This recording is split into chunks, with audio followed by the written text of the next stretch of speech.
All right, picture this. A father, a man you'd call an everyday hero just trying to do right by his kid. He's got that worn-out baseball cap, maybe a little gray in his beard, the kind of guy who fixes things around the house and always shows up for parent-teacher conferences. Now, this isn't just any conference. This is the day he decides to surprise his little girl, his daughter, at school. He wants to see her in her element, see how she's doing, maybe even sneak a peek at what she's learning. He definitely wants to see her eat lunch. He's a dad, after all. He cares about those things. But what he witnesses in that brightly lit school cafeteria, amidst the chatter of children and the clatter of trays, sends a chill down his spine. It's not what he expected. Not even close. We're talking about a man, let's call him Mark, who's always been about fairness, about doing right. He raised his daughter, Maya, to be strong, to be proud of who she is. And Maya, she's a bright kid, a whirlwind of energy with a smile that could light up a room. She's also black, and she attends a school in a predominantly white neighborhood. Mark always knew there'd be challenges, maybe some awkward moments, but he wanted her to have the best education possible. He wanted her to feel safe, to feel seen. He never imagined that a simple school lunch could unravel everything he thought he knew. The day started like any other. Mark had a few errands to run, a quick stop at the hardware store, and then, on a whim, he decided to swing by Maya's school. He figured he'd catch her during lunch, maybe even share a quick bite. He walked into the cafeteria, the familiar smell of mystery meat and lukewarm vegetables filling the air. He scanned the room, his eyes finally landing on Maya. She was sitting, with a couple of friends laughing, her dark braids bouncing as she moved, but something was off. Something in the way she was picking at her food, the way her smile seemed a little forced. He approached her table, a warm smile spreading across his face. "Hey, Peanut," he said, using his usual nickname for her. Maya's eyes lit up, and she jumped out of her seat to give him a hug. "Dad, what are you doing here?" she asked, her voice filled with surprise and delight. He ruffled her hair and sat down next to her, his gaze shifting to her lunch tray. It was then that he noticed the problem. The other kids had sandwiches, fruit, cups, and juice boxes. Maya's tray held a small, unappetizing portion of what looked like overcooked pasta and a few wilted vegetables. There was no fruit, no drink, nothing that resembled a balanced meal. He frowned, his eyes narrowing. "What's this?" he asked, pointing to her tray. Maya shrugged, her smile fading. "It's what they gave me," she said, her voice barely a whisper. He looked at her friends' trays, then back at hers, a knot forming in his stomach. It wasn't just different, it was significantly worse. He decided to talk to Maya's teacher, Mrs. Evans, a woman he'd met briefly during the parent-teacher conference. He found her supervising the lunch line, her face flushed and her hair slightly disheveled. He approached, her trying to keep his voice calm. "Mrs. Evans," he said, "I have a question about Maya's lunch." She turned to him, her expression shifting from harried to slightly annoyed. "Yes, Mr. Mark," he said. "Mark Johnson, I'm Maya's father." "Oh yes, Mr. Johnson," she said, her tone softening slightly. "How can I help you?" He pointed to Maya's lunch tray, which he had brought with him. "Why is her lunch so different from the other children's?" he asked. Mrs. Evans glanced at the tray, then back at him, her expression unreadable. "Well," she said, hesitating slightly, "sometimes we have to make substitutions based on dietary needs or other factors." "Other factors?" Mark asked, his voice rising slightly. "What other factors?" Mrs. Evans shifted uncomfortably, avoiding his gaze. It's a bit complicated," she said. "Perhaps we can discuss this in my office later." Mark wasn't satisfied with her answer. He wanted to know why his daughter was being treated differently. He wanted to know why her lunch was so inadequate. He wanted answers, and he wanted them now. He decided to take matters into his own hands. He started asking other parents, other children about their lunches. He observed the lunch line, noticing how the portions varied, how certain children seemed to receive preferential treatment. He spoke to the lunch staff, asking them about the food preparation and distribution. He even took pictures of the different lunch trays, documenting the discrepancies. The more he investigated, the more he realized that this wasn't just a simple mistake. It was a pattern, a systemic issue that seemed to target certain children, including his daughter. He felt a surge of anger, a protective instinct kicking in. He wasn't going to let this slide. He wasn't going to let his daughter be treated unfairly. He wasn't going to let anyone get away with this. He was going to fight for her, for all the children who were being marginalized.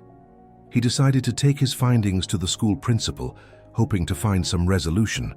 But the principal seemed dismissive, brushing off his concerns and offering vague assurances. Mark felt like he was hitting a brick wall. Nobody seemed willing to acknowledge the problem, let alone address it. He felt isolated, frustrated, and increasingly desperate. He knew he had to do something drastic, something that would get people's attention. He thought about contacting the school board, the local news, even a lawyer, but he knew that those processes could take time, and he couldn't wait. He needed to act now. He looked at Maya, her face etched with a mixture of confusion and sadness. He saw the hurt in her eyes, the feeling of being singled out, of being different. He knew he couldn't let her down. He had to protect her, to make her feel safe and valued. He made a decision that would change everything. He pulled out his phone, his fingers trembling slightly as he dialed the number. He pressed the phone to his ear, his voice firm and resolute. "I need to report an emergency," he said, his eyes fixed on Maya's lunch tray. "I believe my daughter is being subjected to discrimination, and I need help. I need to report a crime." Mark called 911. The dispatcher's voice, sharp and professional, cut through the cafeteria's ambient noise. "911, what is your emergency?" Mark's heart pounded in his chest. He took a deep breath, trying to steady his voice. "I'm at my daughter's school, and I believe she's being discriminated against. The food she's being served is significantly different and inferior to what the other children are receiving."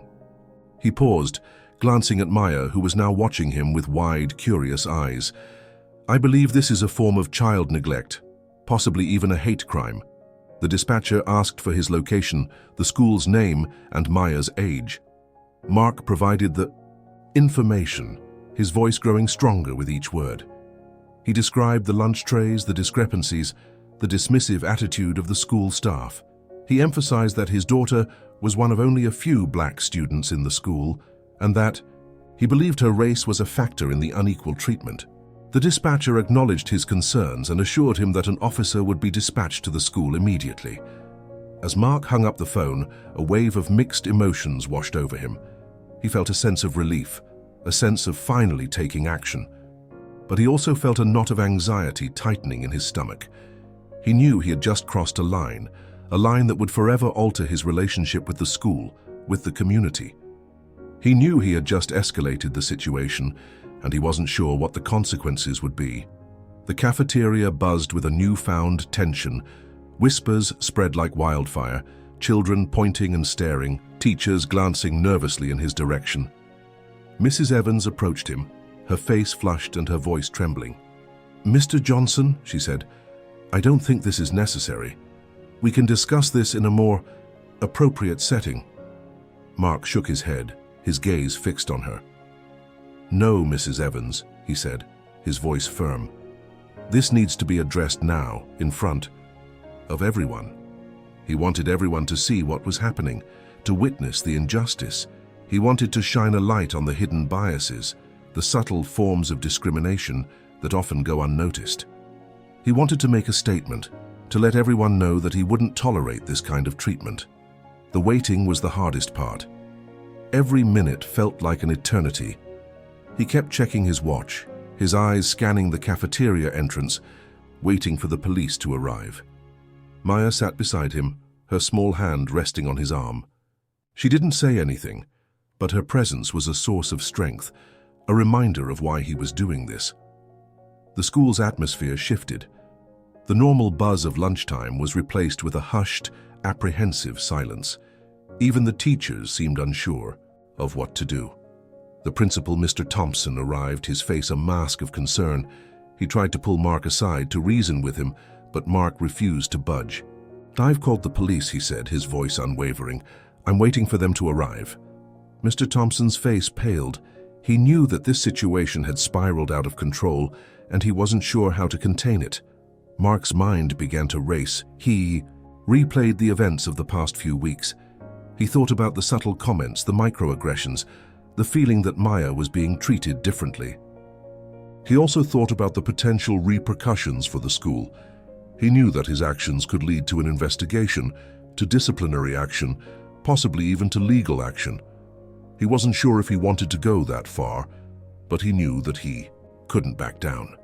He had to stand up for his daughter, for all the children who were being treated unfairly. A small group of parents had gathered near the cafeteria entrance, their expressions a mix of curiosity and concern. They whispered among themselves, their voices hushed. One woman, a mother of a student in Maya's class, approached Mark, her face etched with worry. "Mr. Johnson," she said, her voice soft. "What's happening?" Mark explained the situation, his voice calm and measured. The woman listened intently, her eyes widening as he described the discrepancies in the lunch trays. "That's terrible," she said, her voice filled with empathy. "I had no idea." Other parents joined the conversation, their voices growing louder, their questions more pointed. Some expressed sympathy for Mark and Maya, while others seemed defensive, questioning his motives. One man, his face flushed with anger, accused Mark of overreacting, of making a mountain out of a molehill. Mark remained calm, his voice firm. "I'm not overreacting," he said. "I'm a father who's concerned about his daughter's well-being. I'm not going to tolerate this kind of treatment." The tension in the cafeteria continued to escalate. The air was thick with unspoken questions, with hidden biases, with the weight of unspoken truths. The arrival of the police had shattered the illusion of normalcy, exposing the fault lines that ran beneath the surface of the school community. As Mark waited for the officers to emerge from the principal's office, he knew that the events of this day would have far-reaching consequences, not just for Maya, but for everyone involved. He had opened a Pandora's box, and he wasn't sure if he could close it. He only knew with a father's unwavering certainty that he had done what he had to do. The officers emerged from the principal's office, their expressions unreadable. Officer Miller approached Mark, a folder in his hand. "Mr. Johnson," he said, his voice neutral, "we've reviewed the school's records and spoken with Mr. Thompson and Mrs. Evans. There are some discrepancies that need further investigation." He paused, his gaze sweeping across the cafeteria. "We'll be taking statements from several individuals, including yourself, Maya, and some of the other students. We'll also be collecting the lunch trays as evidence." A collective gasp rippled through the cafeteria. The parents, the teachers, the children, everyone was aware that the situation had escalated beyond a simple complaint. The police were now involved, and an official investigation was underway. Officer Davis began collecting the lunch trays, carefully placing them in evidence bags. He also took photos of the cafeteria, the lunch line, and the faces of the people present. Officer Miller began interviewing Maya, his voice gentle and reassuring. He asked her about her lunch, about how she felt about the food, and about any other instances where she felt she was treated differently. Maya, initially hesitant, began to open up, her voice growing stronger as she recounted her experiences. Mark watched, his heart swelling with a mixture of pride and sadness. He was proud of Maya for her courage, for her willingness to speak her truth. But he was also saddened by the fact that she had to endure this kind of treatment in the first place. As Maya spoke, the atmosphere in the cafeteria shifted. The initial shock and confusion gave way to a sense of unease, a sense of accountability. The teachers, who had initially seemed dismissive, now appeared anxious and contrite. The parents, who had initially been divided, now seemed united in their concern. Officer Miller then turned his attention to Mrs. Evans, his expression stern. He asked her about the lunch discrepancies, about the allegations of discrimination, and about her interactions with Maya. Mrs. Evans, her voice trembling, offered a series of vague explanations, blaming the lunch staff, the school's budget, and Maya's particular dietary needs. Officer Miller pressed her for specifics, but she struggled to provide concrete answers. The tension in the cafeteria reached a fever pitch. Everyone was waiting for the other shoe to drop, for the truth to be revealed. The parents, Their faces, etched with concern, whispered among themselves, their voices hushed. The teachers, their faces flushed with anxiety, avoided eye contact. The children, their eyes wide with curiosity, watched the scene unfold like a dramatic play. Mark felt a surge of anger, a sense of righteous indignation. He had known all along that something was wrong, that Maya was being treated unfairly. He remembered the time Maya came home from school with a drawing of her classmates, and she was the only one depicted in brown crayon. He remembered the time she told him that some of the kids didn't want to play with her because her hair was weird. He remembered the time she came home crying because a teacher had mistaken her for another black student. These incidents, individually, seemed small, insignificant, but collectively they formed a pattern of exclusion, of othering. Mark had tried to brush them off, to tell himself that he was being overly sensitive. He had tried to give the school the benefit of the doubt. But the lunch incident was the final straw. It was a blatant, undeniable example of unequal treatment, and he couldn't ignore it any longer.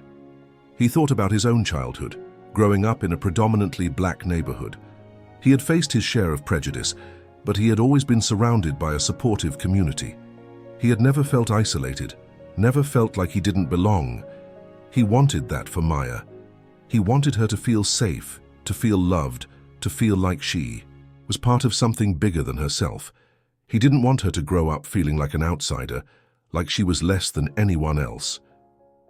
The sound of sirens echoed through the school hallways, growing louder as the police cruiser approached. The cafeteria doors swung open, and 2 officers entered, their uniforms crisp and their expressions serious. They approached Mark, their eyes scanning the room. "Mr. Johnson," one of the officers asked. Mark nodded, his heart pounding in his chest. "I'm Officer Miller," the officer said, "and this is Officer Davis. Can you tell us what happened?" Mark recounted the events of the day, his voice clear and concise. He showed them Maya's lunch tray, comparing it to the other children's trays. He explained his concerns about discrimination, about child neglect. The officers listened attentively, taking notes, their faces impassive. They asked Mrs. Evans and Mr. Thompson for their accounts of the situation, their voices calm and professional. The tension in the room was palpable, thick enough to cut with a knife. Each person present was aware that this moment would likely alter the course of many lives. Officer Miller, with his calm, steady gaze, began interviewing students near Maya. He asked about the lunches, about any differences they noticed, and about how Maya seemed to be treated in general. Some children, hesitant and shy, mumbled vague answers. Others, emboldened by the presence of the police, spoke more freely. One little girl, a friend of Maya's named Sarah, spoke up, her voice surprisingly clear. "Sometimes," she said, "they give Maya different food, and sometimes the teachers are mean to her." Officer Miller knelt down, his eyes level with hers. "Mean how, Sarah?" he asked gently. Sarah shrugged. "They yell at her more," she said, "and they don't let her play with the other kids sometimes." Mark's heart ached. He knew Maya had been struggling, but he hadn't realized the extent of it. He had tried to shield her, to protect her, but he had failed to see the subtle ways she was being marginalized. Mrs. Evans, standing nearby, shifted uncomfortably, her face flushed. Mr. Thompson, his hands clasped behind his back, looked increasingly anxious. Officer Davis, meanwhile, was documenting the scene, taking photos of the lunch trays, the cafeteria, and the expressions on the faces of the children and staff. The officers then asked to see the school's lunch records, the menus, and any documentation related to Maya's dietary needs. Mark watched as Mr. Thompson led them to his office, his shoulders slumped. He knew that the school's records would reveal the truth, the discrepancies, the inconsistencies. He knew that this wasn't just a simple mistake. It was a systemic problem. As the officers disappeared into the principal's office, the cafeteria remained in a state of suspended animation. The children, their eyes wide with curiosity and a hint of fear, whispered among themselves. The teachers, their faces etched with concern, tried to maintain order, but their efforts were half-hearted. Mark sat beside Maya, his arm around her shoulders, his gaze fixed on the closed door of the principal's office. He felt a sense of unease, a sense of uncertainty. He had set a chain of events in motion, and he wasn't sure where they would lead. He thought about the community, the predominantly white neighborhood where Maya's school was located. He had always felt a sense of polite distance, a subtle undercurrent of difference. He had tried to bridge the gap, to build connections, but he had always felt like an outsider. He wondered if this incident would further isolate him and Maya, if it would create a divide that couldn't be crossed. But to see it laid bare, to hear the flimsy excuses, to witness the blatant attempts to cover up the truth, it was infuriating. He wanted to shout, to demand justice, to make them pay for what they had done. He took a deep breath, trying to control his emotions. He knew that he had to remain calm, to let the officers do their job. He knew that he had to trust the process, to believe that the truth would prevail. But the waiting was agonizing, the suspense unbearable. Officer Miller then turned to Mr. Thompson, his expression serious. He asked him about the school's policies on food service, about the allegations of discrimination, and about his response to Mark's concerns. Mr. Thompson, his voice strained, offered a series of carefully worded statements, emphasizing the school's commitment to diversity and inclusion. He denied any knowledge of discriminatory practices, claiming that the lunch discrepancies were due to unforeseen circumstances. Officer Miller pressed him for details, but Mr. Thompson remained evasive, offering vague assurances and bureaucratic jargon. The officer's gaze grew sharper, his questions more pointed.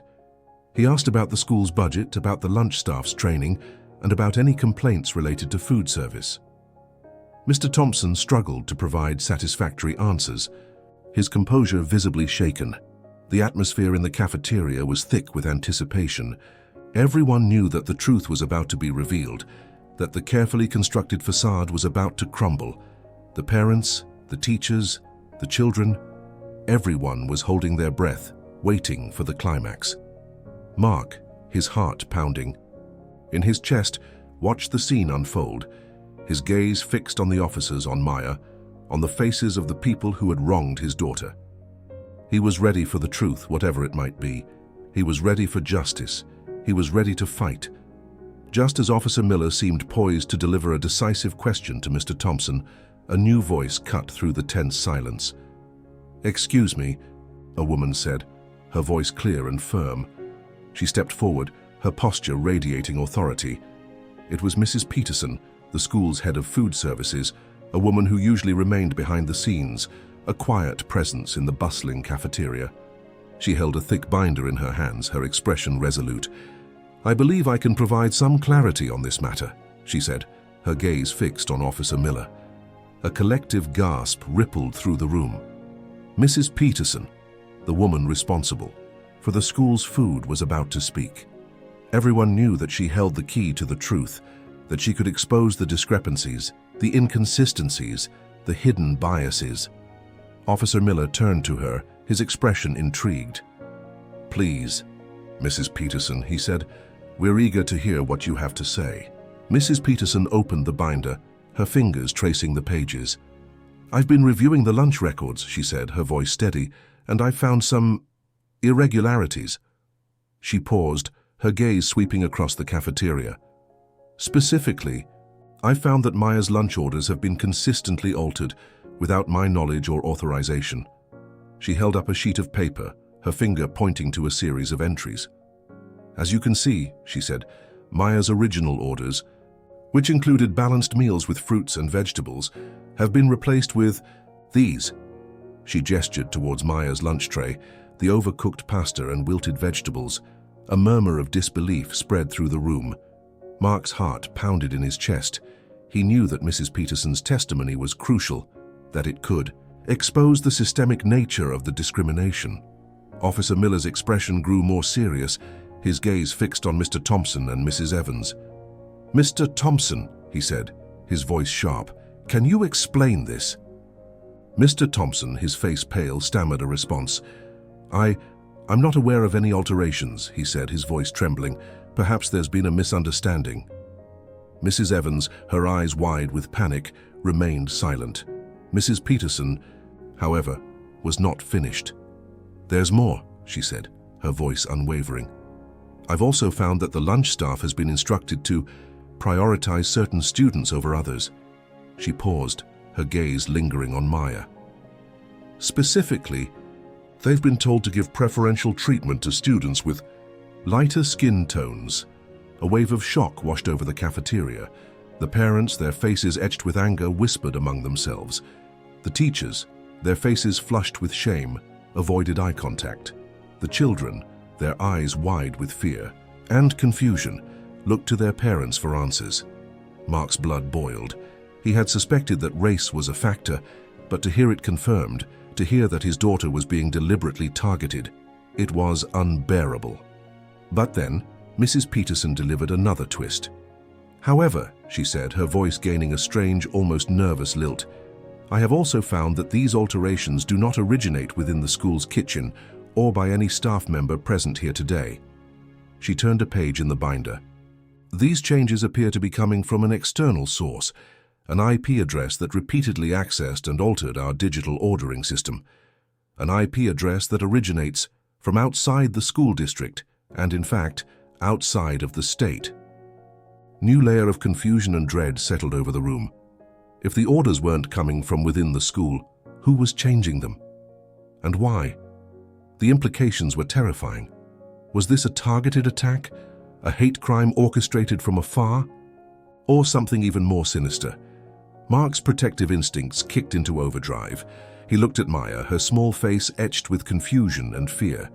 He knew that he had to protect her, not just from the school, but from whatever unknown threat was lurking in the shadows. The stakes had just been raised and the mystery had deepened, and the feeling of unease that had been building since he walked into the cafeteria now morphed into full-blown dread. Officer Miller's eyes narrowed. An external source, he repeated, his voice laced with suspicion. Mrs. Peterson, are you certain of this? She nodded, her expression grim. Absolutely. I've traced the IP address myself. It's routed through a VPN, making it difficult to pinpoint the exact location, but the pattern is undeniable. Someone is deliberately targeting Maya and possibly other students through our online system. A chilling silence fell over the cafeteria. The implications were terrifying. Someone, somewhere, was going to great lengths to discriminate against Maya, to undermine her well-being. The sense of unease that had permeated the room now solidified into a tangible fear. Mark's mind raced. Who would do such a thing? Was it a disgruntled parent, a racist extremist, or something even more sinister? He looked at Maya, her eyes wide with a mixture of fear and confusion. He wanted to shield her, to protect her from whatever unseen threat was lurking in the shadows. Officer Miller turned to Mr. Thompson and Mrs. Evans, his expression stern. This changes everything, he said. We'll need to investigate this external threat immediately.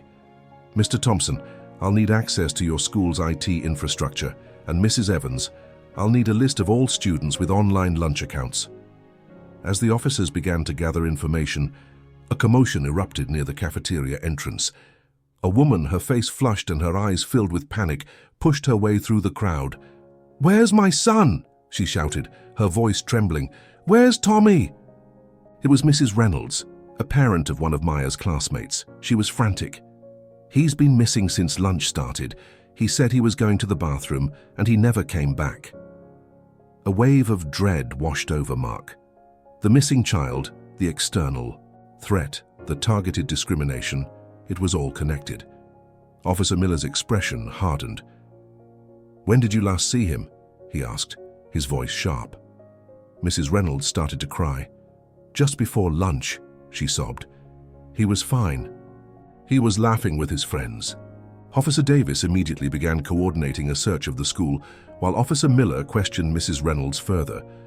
Mark's heart pounded. He knew he had to do something. He couldn't just stand by while a child was missing, while his own daughter was being targeted. He looked at Maya, her face etched with fear. He knew he needed to act. "Maya," he said, his voice urgent, "do you know where Tommy might have gone?" Maya, though scared, thought hard. "He said he wanted to show me something in the old storage room," she said, her voice barely a whisper. "He said it was a secret." The old storage room, located in the basement, was a dark, dusty space that was rarely used. It was the perfect place for someone to hide or to be hidden. Mark grabbed Officer Miller's arm. "The storage room," he said, his voice urgent. "Maya thinks Tommy might be there." Officer Miller nodded, his expression grim. "Let's go," he said. They rushed to the basement, their footsteps echoing through the empty hallways. The storage room door was slightly ajar. Mark pushed it open, his heart pounding in his chest. The room was dark and cluttered, filled with old furniture and forgotten supplies. "Tommy!" he called out, his voice echoing through the space. A faint whimper answered him. They followed the sound, their eyes scanning the darkness. They found Tommy huddled in a corner, his face pale and his eyes wide with fear. He was unharmed, but he was clearly terrified. "Tommy, are you okay?" Mark asked, his voice gentle. Tommy nodded, his voice trembling. "Someone locked me in here," he whispered. "They told me to stay quiet." Officer Miller knelt down, his expression serious. "Who locked you in here, Tommy?" he asked. Tommy hesitated, then pointed to a small dark figure lurking in the shadows. It was a young man, his face hidden beneath a baseball cap, his eyes filled with a chilling intensity. He held a laptop in his hands, his fingers still hovering over the keyboard. Officer Miller drew his weapon, his voice sharp. "Police, drop the laptop and put your hands up." The young man hesitated, then lunged forward, attempting to escape. But Officer Davis tackled him to the ground, securing him with handcuffs. As they apprehended the suspect, Officer Miller examined the laptop. The screen displayed the school's online lunch ordering system, with Maya's profile highlighted. "He was altering the lunch orders in real time," Officer Miller said, his voice grim. "He was also monitoring the school's security cameras." The young man, his face contorted with rage, began to shout. "They don't belong here," he screamed. "They're ruining our school. They need to go back where they came from." The suspect was a former student, a known white supremacist with a history of online harassment. He had been targeting Maya and other minority students, attempting to create a hostile environment. He had used his knowledge of the school's IT system to alter the lunch orders and to manipulate the security cameras. He had even lured Tommy into the storage room, hoping to create a distraction.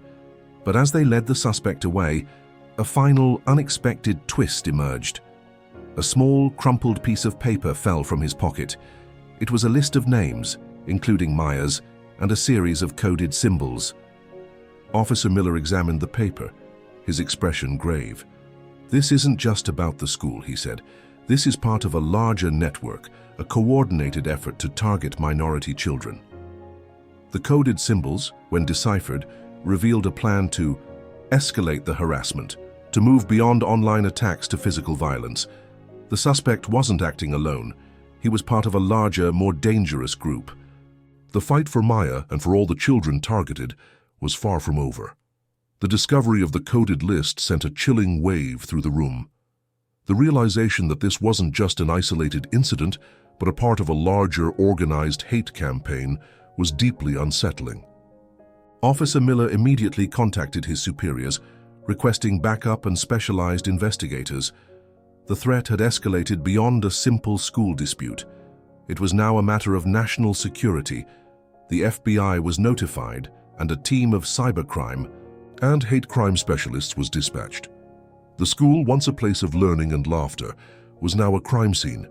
Yellow tape cordoned off the storage room, and officers meticulously collected evidence. The atmosphere was heavy with tension and fear. Parents, their faces etched with worry, waited anxiously for updates. Teachers, their expressions somber, tried to comfort the frightened children. Mark, his arm around Maya, felt a mix of relief and dread. They had caught the perpetrator, but the threat was far from over. The investigation revealed a network of online hate groups operating in the shadows of the internet, spreading their venom and inciting violence. The suspect, a young man named Ethan, was a member of this group, radicalized by their ideology of hate and division. He had targeted Maya and other minority students, seeking to create an environment of fear and intimidation. His actions were not just criminal. They were a reflection of a deeper societal problem, a sickness that was spreading like a virus. The school community was shaken to its core. The illusion of safety and security was shattered, replaced by a stark awareness of the hidden prejudices that lurked beneath the surface. Mr. Thompson, the principal, was placed on administrative leave, and the school board launched an independent investigation into the school's handling of discrimination complaints. Mrs. Evans, her career in jeopardy, faced disciplinary action and potential legal charges. The media descended upon the school, their cameras and microphones capturing the raw emotions of the parents, the teachers, and the children. The story quickly became a national headline, sparking a heated debate about race, prejudice, and the safety of children. Mark found himself thrust into the spotlight, his voice becoming a symbol of resistance against hate. He spoke passionately about his daughter, about the need to protect all children from discrimination, and about the importance of confronting prejudice head-on. Maya, though initially frightened, became a symbol of strength and resilience. She faced the media with courage, her voice clear and strong. She spoke about her experiences, about the hurt she felt, and about her hope for a better future. She inspired others to speak out, to share their stories, and to demand change. The community, initially divided, began to heal. Parents from all backgrounds came together, forming support groups and organizing anti-discrimination workshops. They realized that they had a shared responsibility to create a safe and inclusive environment for all children. They recognized the silence was not an option, that they had to actively challenge prejudice and promote understanding. The investigation into the online hate group led to a series of arrests, dismantling a network that had been spreading hate and inciting violence. The authorities seized computers and servers, uncovering a trove of evidence that revealed the extent of their operations. The group's leaders, hiding behind anonymity, were brought to justice, their voices silenced. The school implemented new policies and procedures to address discrimination, including mandatory diversity training for teachers and staff, and a zero-tolerance policy for hate speech and bullying. They established a student-led anti-discrimination committee, empowering students to take an active role in creating a safe and inclusive environment. Mark and Maya's story became a catalyst for change, inspiring communities across the country to confront prejudice and promote inclusion. Their experience highlighted the importance of vigilance, of speaking out against injustice, and of creating a society where all children feel safe and valued. Life slowly returned to normal, but it was a new normal, one where the community was more aware, more vigilant, and more committed to creating a just and equitable society.